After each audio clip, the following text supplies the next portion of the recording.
The morning at Roosevelt High School, autumn sunlight streamed through the tall classroom windows, casting shimmering patterns on the hallway floors that gleamed like glass. Students laughed and talked, their shoes clicking against the floor in rhythmic echoes, the chatter blending with the bells ringing. Yet amidst all that noise, Nora Evans sat silently by the classroom window, her head resting on the desk, eyes sunken and deep, her skin pale like unmelted wax. She hadn't slept a full night in many days, the nights when her eyes stayed wide open in the dark, staring at the ceiling, feeling an invisible cold breath, as if something was silently watching her from the shadows. She wondered, was it waiting for me every night? Or was it just the imagination of a sleepless girl? And if it was real, why hadn't it let me go? Nora pulled a small notebook from her bag, her hands trembling as if chilled to the bone. She hurriedly wrote each shaky word, ink smearing across her fingers. Sleep paralysis again. It stood in the corner of the room. It's smiling. Just a few short words, yet they seemed to contain all the horror of last night. Ethan sat next to her, eyes both concerned and teasing. Stayed up all night again, huh? You've got panda eyes, Nora. Nora didn't answer. She looked out the window. The autumn breeze slipped through the blinds, gently rustling her hair, making strands float like feathers. Sunlight poured over the schoolyard, but could not dispel the icy cold inside her. Amid the normal laughter and chatter, something flickered across her vision, a tall, distorted shadow, its shape unclear, stretched in an unnatural way. When she blinked, it vanished, but the sense of being watched remained, making her heart pound. That night, Nora tried to sleep early. Her small, dimly lit dorm room had only a weak yellow lamp, casting a pale light. The clock ticked evenly in the space, each sound like a cold breath of someone standing beside the bed. Nora tossed and turned, pulling the blanket up to her neck, her heart pounding in frantic beats. At 2:47 a.m., she felt the room colder than usual, as if a cold breath slipped through the door crack.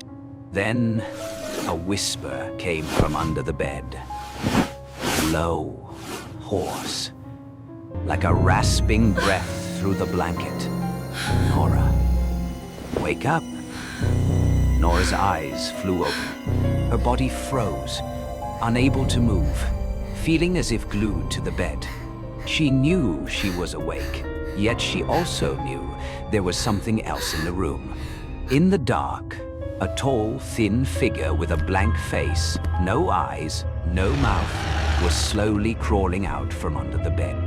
The creaking of its joints sounded as if it were breaking the wood beneath. The shadow climbed onto the bed slowly, each movement steady, like an unstoppable rhythm of terror.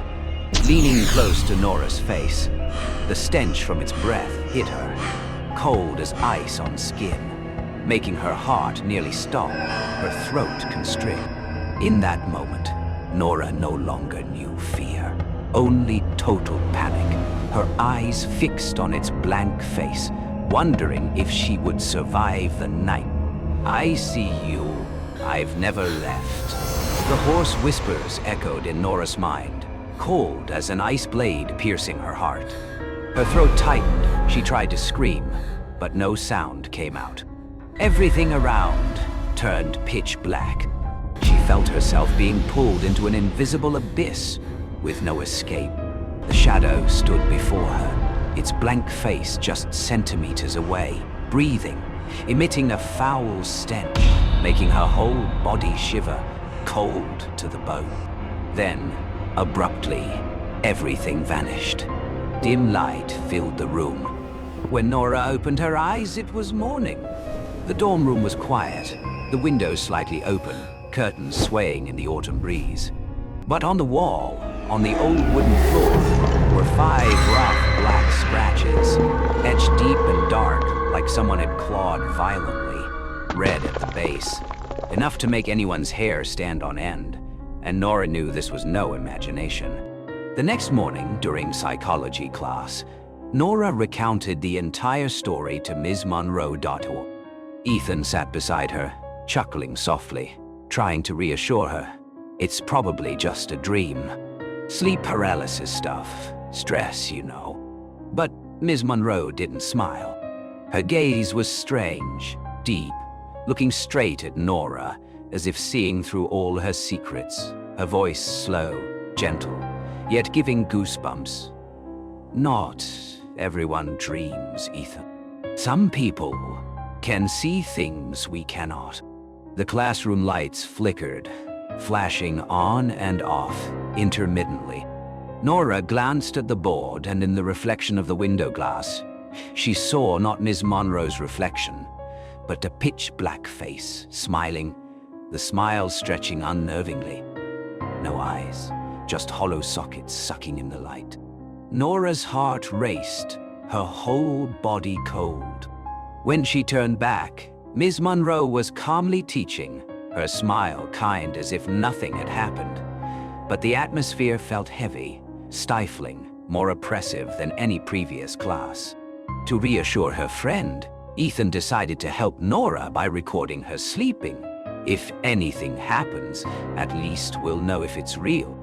Nora reluctantly agreed. Ethan placed his phone on the table next to the bed, turned on night recording mode, the faint red light from the phone casting onto her face, making her pale eyes look even deeper. He whispered, "Good night." But when the phone light touched the darkness in the room, Nora felt something standing still, just centimeters from the bed, watching her. The shadow breathed coldly, long enough for her to feel as if each breath was draining the air from her lungs. And in her head came the whisper, "You can't escape." Nora shut her eyes, clutching the blanket, her body trembling as if every joint might snap. Her heart raced violently, each beat pounding so hard she thought it would burst. In her mind, one thought repeated. Tonight, the dark figure would appear again. Not necessarily to harm, but like an endless observer, patient, creeping through her mind every second, silently tracking every breath, every movement, every thought. At 3:12 a.m., the room was so dark that Nora could hear every tick of the clock, every breath of her own, and another low, close to her ear. The silence was so complete she could feel its presence. Then, slowly, the door creaked open a crack, though still locked, the squeak startling her. The weak blue light from the phone cast onto the ceiling, reflecting a black shadow crawling back across it. Its back arched like a spider, joints twisted grotesquely, emitting a dry cracking sound like breaking bones. It leaned close to her face, icy breath on her nose, stench in her eyes, choking her. Then it laughed, a mouthless, eyeless laugh, just a black void smiling, tearing apart the silence. On the video, Nora's eyes were wide open, irises white as ink, lips trembling. It's watching. The next morning, Ethan played the video. The footage was full of static, the blue light blotchy, images blurred into patches. But the whispers were clear, softly echoing in the stillness. I see her. And now, Monroe. Ethan turned to look at Nora, her face pale as if drained of blood, hands trembling, throat dry and bitter. "You're joking, right?" he asked, voice shaking with fear. Nora only trembled, tongue stiff, then whispered coldly, "I think she isn't human." The next day, she was called to the counseling room. The small room, walls painted pale beige, soft yellow light, so quiet that one could hear their own breath. The clock on the wall stopped at 3:0, hands unmoving, yet making Nora feel each second dragged endlessly. Miss Monroe sat behind the desk, calm, hands clasped, her deep gaze and gentle voice enough to make Nora shiver. "What are you afraid of, Nora?" Nora trembled, her voice hoarse and small. I had a nightmare. A woman standing at the head of my bed, looking at me. I couldn't breathe." Ms. Monroe tilted her head, gentle smile, but eyes sharp as a blade, voice still soft. "If you stop being afraid, it will disappear." But in Nora's mind, she knew fear wasn't something that could just be switched off. It existed like a living creature, patient, slowly creeping, and that dark figure had never left. Nora looked down at the desk, trying to calm herself, hands gripping the edge of her shirt. Her heart raced as if it would jump out of her chest, each frantic beat making her head spin. When she looked up, Ms. Monroe sat there, calm, her smile gentle as if nothing had happened. But the dim light on her hands made Nora freeze. Those hands were deformed, long black nails twisted like a demon's claws, gripping so tightly that flesh tore, pain shooting through bones. Blood dripped to the floor, spreading dark streaks on the wooden floor. Nora screamed, trying to pull her hand away, backing up, but the grip was too strong. Her chair toppled with a loud crash, echoing through the room. Cold sweat poured over her body. Her heart racing wildly, she staggered, eyes wide at the abnormal face. Then, in an instant, everything vanished. No screams, no falling chair, no clawed hands. The room was empty, frighteningly silent. Only Miss Monroe's gray jacket hung on the chair, a few hairs on the desk covered in dust, trembling slightly as if just brushed by wind. Nora shivered, sitting down on the floor, feeling emptiness and loneliness fill her. The next afternoon, Nora went to Ethan. The school hallway was quiet, lights flickering intermittently, casting shifting shadows on the cold, tiled floor. Each step echoed sharply, as if reminding her of something watching.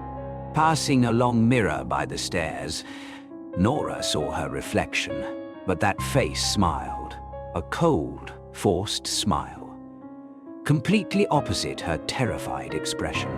The reflection raised a hand, tapping lightly on the glass. Knock.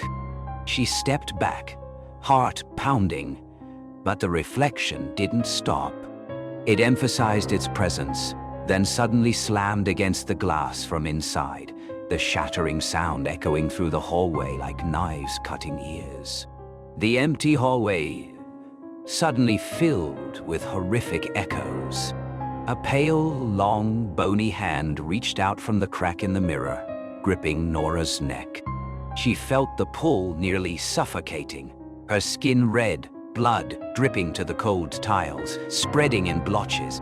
Nora screamed in despair, curling her legs, falling to the floor, her body trembling, hands trying to push the phantom away.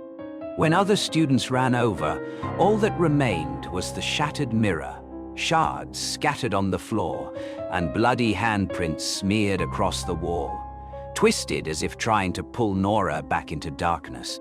No one was there. No screams, no reaction. Only the heavy silence, making anyone walking past feel their heart constrict. The next morning, Ethan received a message from Nora's number.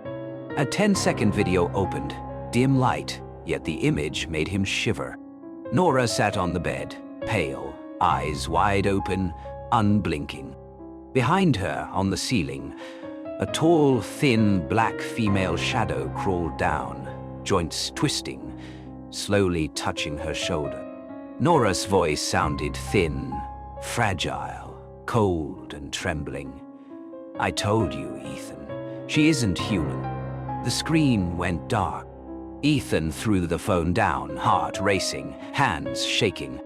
He ran to Nora's dorm. The door was locked from inside, impossible to open. When the police broke it down, they found only an empty room, eerily silent. The shattered mirror reflected light like dead eyes. On the wall, scrawled with bloody claws, words flickered in the intermittent light. "She's watching." The smell of blood lingered, cold wind slipping through the window, and everything left the feeling that something was still watching, patient, untouchable, and had never left. A week later, Roosevelt High School reopened.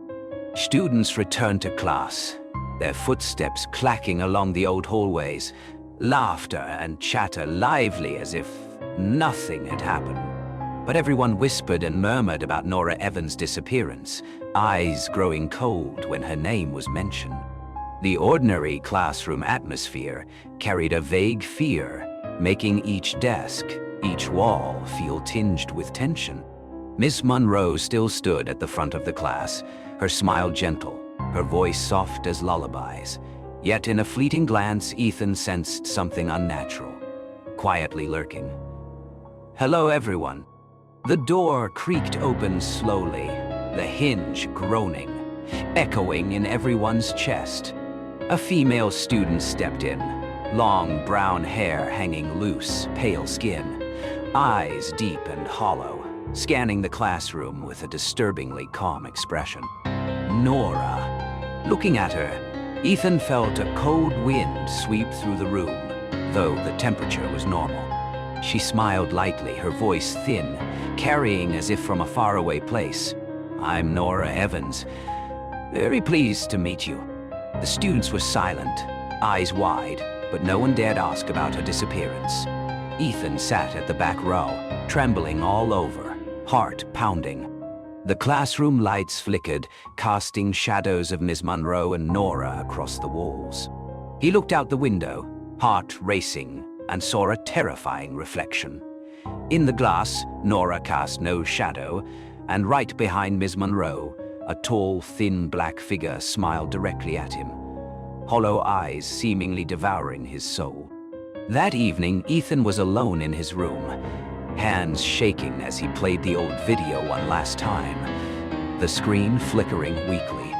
Amid the distorted screen, a whisper came right beside his ear, cold and intimate, raising goosebumps. "It's your turn now." The screen went black. The room sank into darkness and heavy silence, each tick of the clock reverberating straight into his heart. Ethan shivered, looking up at the mirror opposite him. In it, his reflection still sat there, but eyes closed, lips still smiling. A smile not belonging to a human, filled with emptiness and immortality. He stepped back, but his feet seemed glued to the floor, heart squeezed, breath choking. The room darkened, shadows from the video, the mirror, and memories of Nora pressing him into an invisible corner, emphasizing one cold truth. The dark figure had never left, and now it had turned its attention to Ethan.